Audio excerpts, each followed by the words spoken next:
Hey tea heads, this is Don from Mayleaf. In this video, I'm going to be trying to describe to you what I think makes that Lao Cong taste. If you don't know the term Lao Cong, it basically just translates as old bush.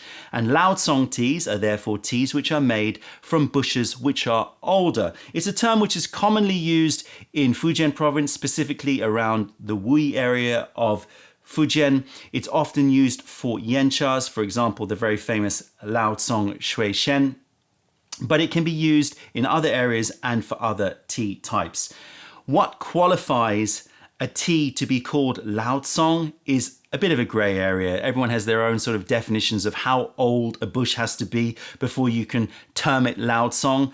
But generally it's agreed over 50 years, 60 years plus, some people say 100 years. It's very similar to Gushu for pu'er tea. That's another, there's no official definition. We class it at 200 plus years. With Lao Cong, we sort of class it as 60 plus years for making a tea qualify for Lao Cong. The average age of tea bushes in Wuyi area of Fujian, where this term is most often used, is sort of, I would guess, around sort of 20 to 40 years. So anything that's sort of 60 years plus is a very, very well established tea bush. So I have in front of me a Lao Cong tea, but it's a Lao Cong Black Tea. And it's from Wuyi area, but it's from Tongmu, the very, very famous area of Tongmu, the village of Tongmu. I've visited there. I'll put a link in the description below so you can check it out.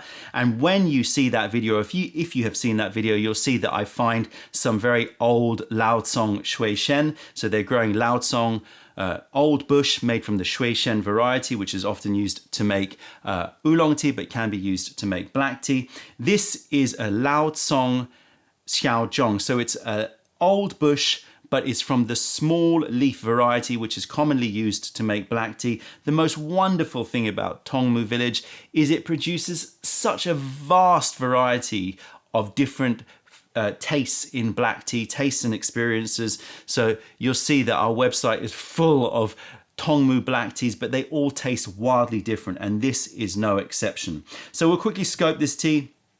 This is from May 2022. With Lao Cong teas tend to grow a little bit slower, so even the spring pick teas tend to be a bit later in the season. The cultivar, this is from the Xingchun Xiaozhong variety, so an heirloom variety from this area in Tongmu. The origin, as I said, is Tongmu village in Fujian province, which is around the Wuyi area of China. The picking is a bud up to 2 leaves, although that's the sort of standard that they will say. This looks slightly larger leaf than your average Tongmu black tea, and the elevation is high altitude. This is higher up in the village. This is about 1,450 meters high. And the age on these bushes is estimated to be 60 plus years. It's probably, closer to sort of 70, 80, but we'll conservatively say 60 plus. These are all estimates, just like Gushu. There's no really sort of easy way to date these trees. It's mostly, or these bushes in this case, it's mostly done on, looking at them, and also sort of the history passed on, how many generations these bushes have been living or growing in this area. And Lao Cong bushes tend to be a little bit more semi-wild. They're a little bit sort of left to their own devices.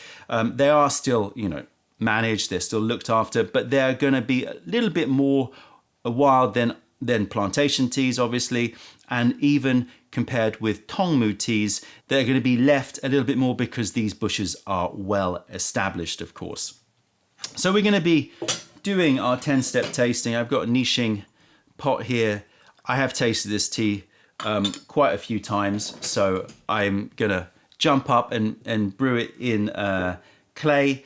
But the flavor notes that I'm going to be giving you today and the texture will be very similar with porcelain. And so, you should expect a sort of similar experience if you are brewing in porcelain. Now, some of you may have realized that I have never stocked a Lao Cong Shui Shen before, which has raised some eyebrows, because Lao Cong Shui Shen is one of those very, very famous, it's sort of one of those teas that people like to throw that name out when they are talking amongst tea lovers, because it sort of reflects a little bit of their connoisseurship. Maybe I'm being a bit unfair, but I sort of note this a little bit. It's like, oh, I drink Lao Cong Shui Shens is sort of a little marker to say, I know my teas. And I don't just drink any old Yancha, I drink my Lao Cong Shui Shens. Lao Cong Shui Shen has therefore become a little bit of a phrase, and you've got to be careful on the market. There's a lot of teas that claim to be Lao Cong Shui Shen, but I don't think that they really are Lao Cong. They're not that old, the bushes. But even when I've tasted Lao Cong Shui Shen, which I can vouch for the supply, I know I visited them, I visited their fields, I know that they're serious when they say that it's a Lao Cong Shui Shen.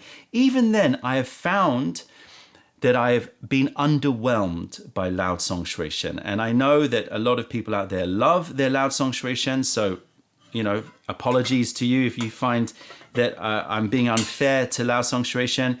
But as you'll see, there's a particular taste that I associate with Lao Cong teas, and I feel that in an oolong tea, a Yancha tea like Shui Shen, I feel that it creates too much of a mellow brew and doesn't have enough intrigue and interest that offsets that mellow nature.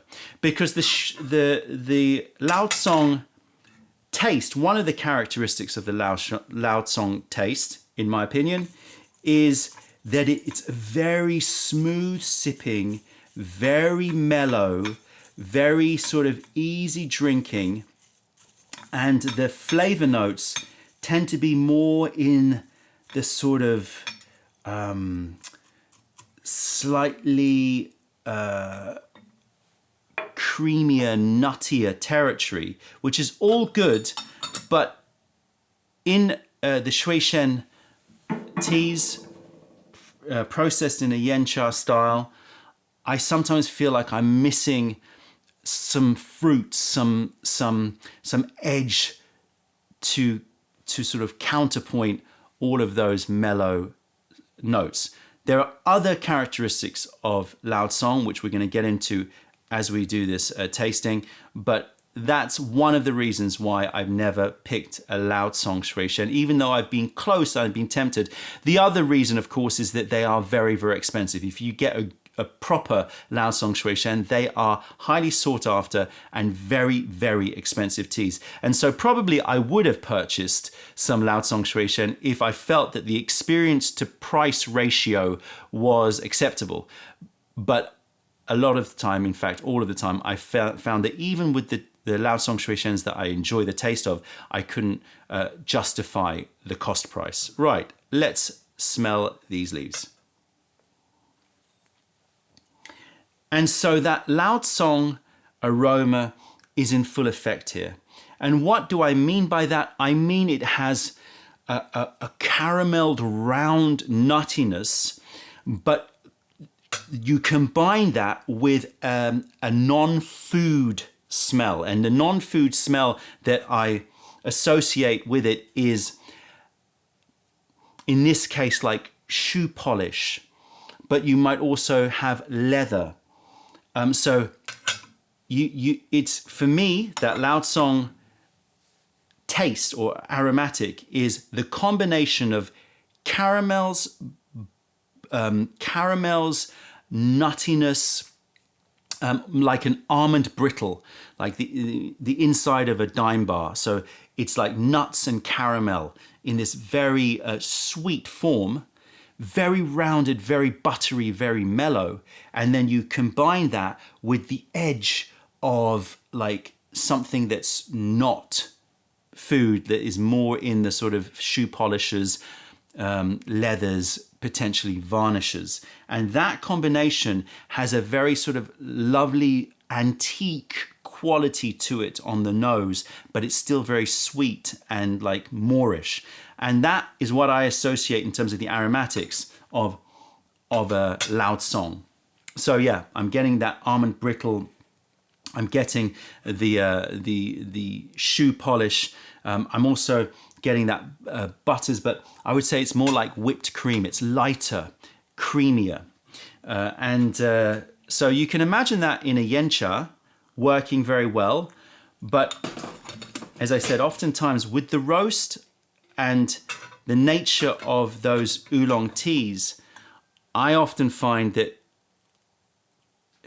I'm missing a certain sweetness or acidity to counterpoint the buttery, nutty caramel and the sort of leathers in the tea. All right. And what I love about this tea is because it's a black tea, it comes with a little bit more punch and a little bit of more sort of floral brightness. So I'm picking up a bit of rose in there. It's not like in your face tons of rose, but it's just that sweeter, more powdery smell that you do not get with yenchas in general. I'm picking up the smell of new car, right? So you step into, you know, that new car and it might be leather or vinyl. I think it's probably leather, but it has that again, that non-food smell. So that's there as well.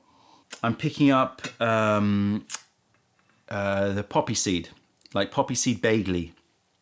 So again, the sweetness, but with that nutty quality to it. Poppy seed bagely. There's more woods here as well. And that's another thing that is commonly associated with the Lao Cong aromatic profile, is it's nuttier, it's more carameled, but it's also woodsier. And so I'm picking up, I don't know, like maple wood. It's not so resinous as pine.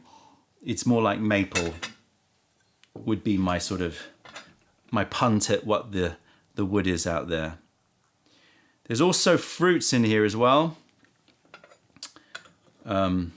which I'll try and pinpoint a bit later.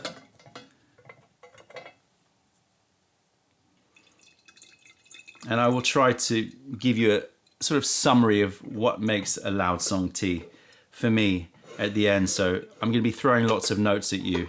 You don't have to worry about keeping them all in your head. You can wait till the end. So we're going to brew in boiling water. I like to brew Lao Cong teas hot, hot, hot. Also, I like to brew them in clay because I like to just, they can take quite vigorous extraction with hot water and sustained temperature. Brewing for about 25 to 30 seconds. Color, beautiful, sort of rich cognac sunset color. Put this to the side. Ah, what was that fruit? So rose, maple, bit of raisin, a bit of dried tamarind. So that acidity, that fruitiness, I think, and that sherbety sweetness and that poppy seed note, I think plays really well with the woods and the almond brittles and the caramels. There's just a great sort of interplay here. It's also worth saying that this Lao Cong tea is going to be a lot cheaper than a Lao Cong Shui Shen, although, you know, it's still a high ticket tea. All right, let's taste the tea and let's focus on texture. Now, the texture of a Lao Cong tea should be extremely smooth, extremely easy sipping, thick and oily. And that's what I'm getting here. And that's, I think, you know, the other side of what a Lao Cong tea gives you. Super smooth, like smooth sipper. Like imagine those really, really classy brandies and whiskies that just are like very, very silken on the tongue and down the throat. very filling. You know, it's smooth, it's oily, it's filling, it's lubricating. But that smoothness is a feature of these older tea trees. Taste, I'm picking up those woodsy notes. Another characteristic which is often talked about with Lao Cong teas is moss. And I'm sort of a little bit, you know, I've never really, you know, gotten into moss and you know, sniffed loads of moss, but it's more for me like again, a woodsier quality, but on a greener level.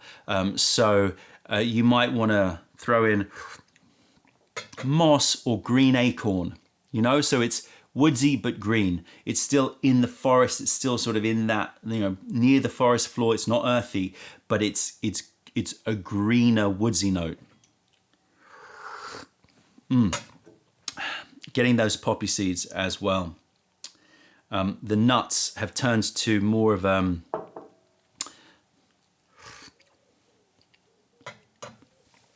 like a poppy seeds. It's a light, creamy, like macadamia nuttiness. So it's, again, that whipped cream. It's lighter, and this is one of the things that I think didn't confuse me, but surprised me about Lao Cong Shui Shen and Lao Cong teas in general, is that they tend, you would imagine that with the age, the older tea bushes, you would imagine them to be deep, but they have a lightness about them. That smoothness and easy sipping nature is complemented with a lightness in terms of the equalization or the sort of balance of the flavors. Again, another reason why I think it works well with black teas, but I can't justify the price with yenchas is, I don't know, for me somehow it suits the flavor profile and the experience of a black tea. So I'm getting some maple syrup, barley sugar, getting that moss. The woods have become maybe more like cedar. I'm getting leather. The fruits are there as well.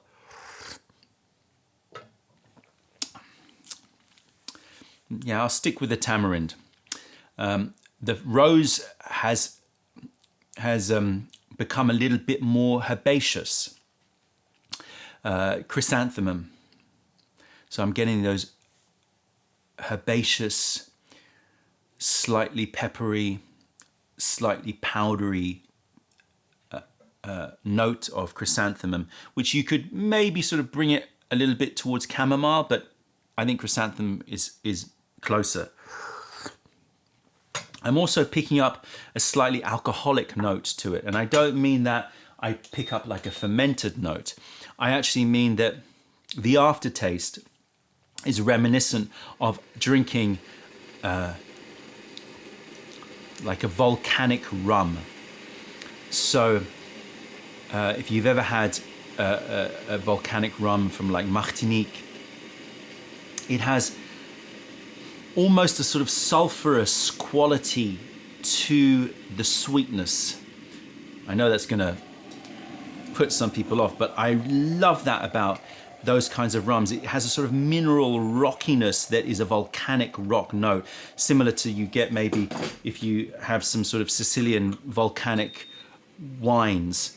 You can have that there's a certain mineral note that is sort of like the distant cousin of a sulfurous note, and that combines with the sweetness to remind me of, you know, a good volcanic rum.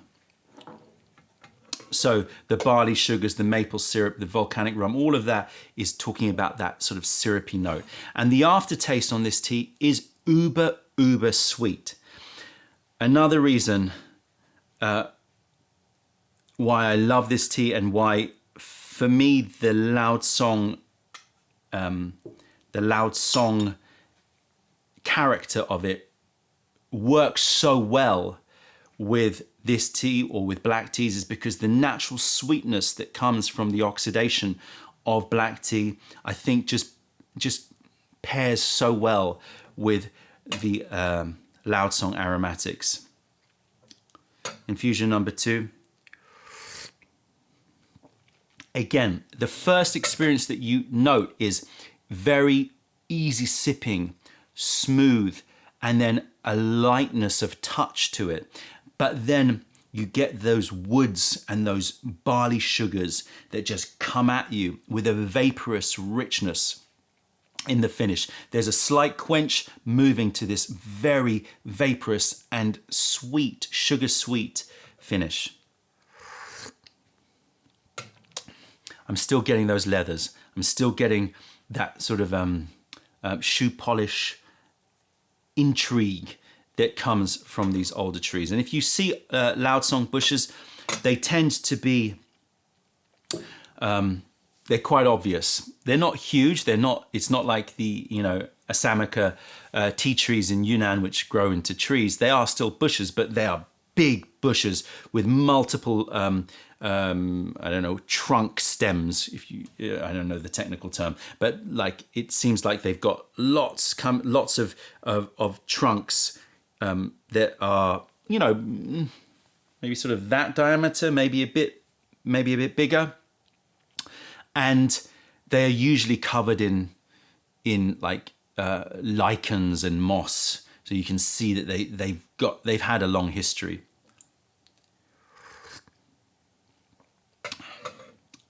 Poppy seed bagley is still there. So it's this combination of non-foods, leathers, shoe polishers, new car, moving to woods and greener qualities of woods like moss and green acorns. That moves into sort of the poppy seed, because poppy seeds for me have a really interesting taste that I would sort of associate with those green woodsy notes.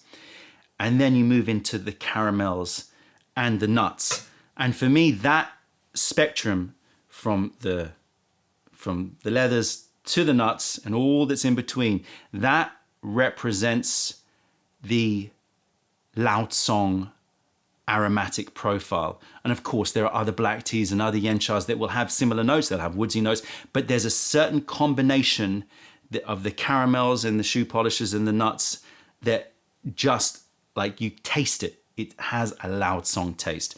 And then the other character of Lao Cong is the easy sipping, smooth nature of it. This lightness of touch. This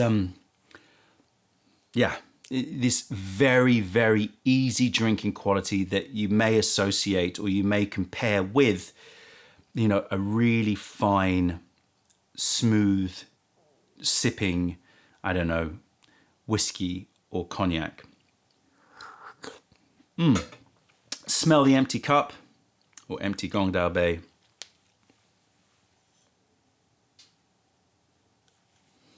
Again, picking up a bit of vinyl, like literally record vinyl. And then pecan and maple syrup muffins, or, I don't know if it's maple syrup, but you get those muffins, hot steaming, like hot, fresh out of the oven muffins. They have pecan and maybe like some toffee or some sort of maple caramel in there. Absolutely lovely. Caramels, nuts, but you combine it with vinyl, shoe polish, leather. And it's sort of, you put that together and it has a sort of antique quality to it in the taste. But that sweetness that continues in the mouth is just glorious and offsets those woodier notes perfectly. One more brew, third infusion. Body sensation on this is going to be easy sipping, easy going. This is not a rushy tea. It's a tea that will, you can quite happily, Depends on your caffeine sensitivity, but for me, I can quite happily drink this at any time. And please, brew into this. I think I've put 8 infusions on the pack, but you should be able to get more. Brew hard, brew strong. These leaves can take it. They are very, very forgiving in their brews. Again, like a quality that I think speaks of the age of these bushes and the quality of the tea itself. So that for me, to sum it up, is the Lao Cong experience. The combination of easy, smooth, light, in the sense of nothing heavy or like punchy, just a lovely, easy sipping experience. And that combination of the non-foods and the foods being more nuts, caramels, the non-foods being mosses, woods, and leathers and shoe polish. Let me know your opinion about Lao Cong teas, and let me know if you are an absolute lover of Lao Cong Shui Shen. I would love to hear your thoughts. Why am I wrong? Why are you outraged at my comments? I mean, I know that there are plenty of you that absolutely adore Lao Cong Shui Shen, so I'm very interested to hear. As I said, I have tasted many, and I have liked a lot, but the price point compared to the experience, I find doesn't quite match up. And if you want to experience the Lao Cong taste, then this is a great way to introduce yourself to those old bushes. That's it, tea heads. Check out other videos, taste our teas wherever you are in the world by browsing mayleaf.com, and come visit us if you're ever in London. Other than that, I'm Don from Mayleaf. Thank you for being part of the revelation of true tea. Stay away from those tea bags, keep drinking the good stuff, and spread the word, because nobody deserves bad tea. Bye.